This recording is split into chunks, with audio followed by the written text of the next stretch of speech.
دوستوں انتہائی اہم ترین اور بہت بڑی ڈیولپمنٹ پاکستان کے سیاسی ماحول میں معاملات اہم ترین شخصیت کے عدالتی ٹرائل کی جانب بڑھنے لگے، جو کہ اس سے پہلے پاکستان کی تاریخ میں کبھی نہیں ہوا۔ جی ہاں، اسٹیبلشمنٹ کا ٹرائل، پاکستان تحریک انصاف کا خواب کیا حقیقت بن سکے گا؟ بڑا دھماکہ پاکستان تحریک انصاف کی جانب سے، اہم ترین اور بہت بڑی ڈیولپمنٹ آپ کے سامنے رکھنے جا رہے ہیں۔ اور اسی دوران لیک ہوئی، سامنے آئی مریم نواز کی ایک اور شرمناک ویڈیو، جنہوں نے اصل میں حقیقت واضح کر دی کہ آخر کار مریم نواز صاحبہ ہے کیا۔ استغفر اللہ۔ یہ ویڈیو بھی رکھیں گے آپ کے سامنے اور آپ کو دکھائیں گے، یہ ہیں وہ مریم نواز صاحبہ جو کہ کوئی کارنامہ سر انجام دینے کے چکر میں اپنی ویڈیو لیک کروا بیٹھی، اور وہ بھی شرمناک ویڈیو۔ بلاول بھٹو زرداری نے اہم ترین معاملے پر عمران خان کی کیوں کر اور کیسے حمایت کر دی، یہ بھی رکھیں گے اسی ویڈیو میں تفصیلات آپ کے سامنے۔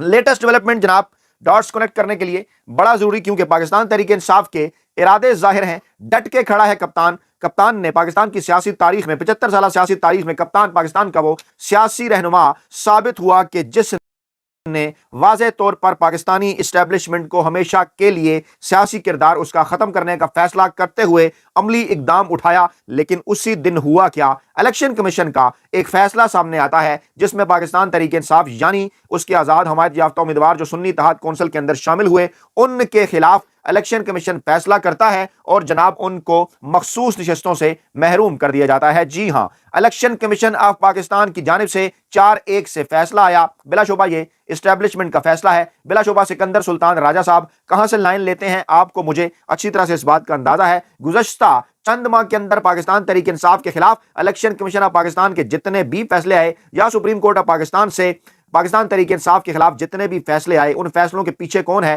مجھے اور آپ کو اس کا نام لینے کی ضرورت نہیں، آپ اچھی طرح سے جانتے ہیں۔ اور آج بھی یہی فیصلہ آیا الیکشن کمیشن آف پاکستان نے عین اسی روز کہ جب غیر آئینی اور غیر قانونی طور پر چور وزیر اعظم شہباز شریف نے حلف اٹھا لیا، تو اس کے بعد پھر فیصلہ آ گیا، اور اس فیصلے کے نتیجے کے اندر قومی اور صوبائی اسمبلی کی 77 نشستوں سے سنی اتحاد کونسل کو محروم کر دیا گیا ہے۔ جی ہاں، درخواست مسترد کر دی الیکشن کمیشن نے سنی اتحاد کونسل کی، اور کہا کہ یہ نشستیں اب باقی جماعتوں کو ملیں گی۔ معاملہ کیا ہے؟ اصل میں آصف زرداری کو ان جعلی اور چوری کی نشستوں کے نتیجے میں پاکستان کا صدر بنانا ہے، کیونکہ چور وزیر اعظم ہے تو پھر ڈیفینیٹلی چور صدر ہوگا، اور چور نظام ہے تو چور پھر چوروں کا ساتھ دیتے ہیں۔ تو جناب چور نے چوروں کا ساتھ دیا، اور انہیں اچھی طرح سے اس بات کا اندازہ ہے کہ عمران خان نے چوری تو ہماری پکڑ لی ہے، لیکن اگر عمران خان اقتدار میں آ گیا تو چوروں کے ساتھ وہی سلوک ہوگا جو کہ ایک معاشرے کے اندر چوروں کے ساتھ سلوک ہوتا ہے۔ تو جناب الیکشن کمیشن کے اس چور فیصلے کے بعد سنی اتحاد کونسل قومی اسمبلی میں خواتین اور اقلیتوں کی 23 مخصوص نشستوں سے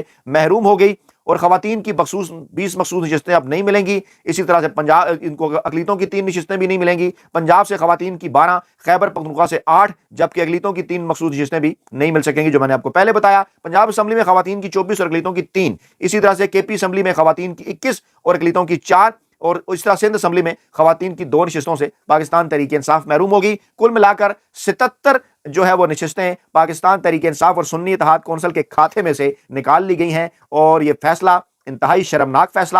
اس قسم کے فیصلے پہلے بھی پاکستان تحریک انصاف اور عمران خان کے خلاف کیے گئے، لیکن ان کی کسی قسم کی کوئی اہمیت نہیں ہے، کسی آئین اور قانون کو اس فیصلے کے دوران سامنے نہیں رکھا گیا۔ یہ سب کچھ جو کچھ کیا جا رہا ہے صرف اور صرف عمران خان کے بغض میں کیا جا رہا ہے۔ مقصد ان تمام تر معاملات کا صرف اور صرف ایک، کہ کسی نہ کسی طریقے سے اس چور نظام کو آگے بڑھاتے ہوئے عمران خان کا راستہ روکا جائے، اس چور نظام کو تقویت دی جائے، کیونکہ دوسری طرف پاکستان تحریک انصاف کر کیا رہی ہے؟ جی ہاں، پاکستان تحریک انصاف کر کیا رہی ہے؟ عمر ایوب خان کو اپوزیشن لیڈر بنانے کا فیصلہ یہ تو ہو گیا، اس کی تفصیلات آپ کے سامنے رکھتے ہیں، لیکن بیرسٹر گوہر نے آج قومی اسمبلی کے اندر جو تقریر کی ہے اس نے تباہی پھیر دی ہے، اس نے دھماکہ کر دیا اس تقریر نے۔ اس تقریر کے اندر آرمی چیف صاحب کے ٹرائل کا ذکر ہے۔ جی ہاں، سائفر ایک حقیقت ہے جس نے حکومت ختم کی، اس کا ٹرائل ہونا چاہیے۔ سابق army chief general Qamar Javed Bajwa کی جانب اشارہ کیا، دیگر کرداروں کی جانب بھی اشارہ کیا، اور کیا کہا انہوں نے؟ چیئرمین پیپلز پارٹی کو تنقید کا نشانہ بنایا، کیونکہ اس سے پہلے بلاول بھٹو زرداری صاحب بڑا گرجے برسے اور کہا جناب سائفر عمران خان نے لہرا دیا، اور جناب اس کو ڈی کوڈ کر سکتے ہیں ہمارے دشمن، اور اس قسم کی باتیں، اور بڑا بھٹو کا ذکر کیا کہ جناب وہ سینے میں راز لے کر چلے گئے، اور یہ باتیں اور وہ باتیں، لیکن خوب دھویا پھر بیرسٹر گوہر نے بلاول بھٹو زرداری کو، پھر خوب دھویا، ان کے تمام تر جھوٹ بے نقاب کیے، کیونکہ یہی وہ لوگ تھے، یہی وہ مریم تھی، یہی وہ بلاول تھا، یہی وہ تمام تر سیاسی جماعتیں تھی جو کہتی تھی کہ عمران خان نے تو